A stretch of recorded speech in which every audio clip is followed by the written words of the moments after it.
যারা বাংলা সাহিত্য নিয়ে পড়াশোনা করে তাদের একটা ব্যাপক হতাশা অথবা একটি প্রশ্ন, বাংলা সাহিত্য পড়ে কি হবে, বাংলা সাহিত্য পড়ে কি হয়।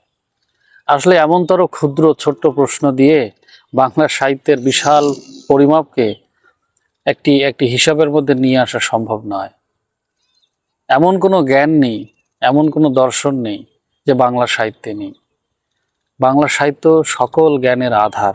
ইতিহাস, দর্শন, বুদ্ধিবৃত্তিক চর্চার জায়গা থেকে শুরু করে বিশেষত মানব মনস্তত্ত্বের নানা দিক, আমাদের দেশ সমাজ রাজনীতির নানা ঘটনাক্রম, নানা বিষয় আমাদের সাহিত্যের মধ্যে এত নিবিড় ঘনিষ্ঠভাবে আছে, বিদ্যায়তনিক জায়গায় আর কোনো জায়গায় নেই।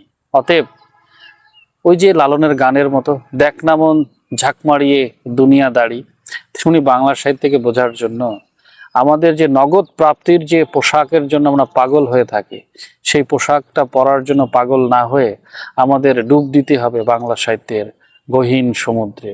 তবেই আমরা বাংলা সাহিত্যের মণিমুক্ত কুড়াতে পারবো। এত সহজ নয়, এত সহজলভ্য নয় বাংলা সাহিত্যের মণিমুক্ত কুড়ানো। আসুন ধৈর্য নিয়ে বাংলা সাহিত্য পাঠে মনোনিবেশী হই।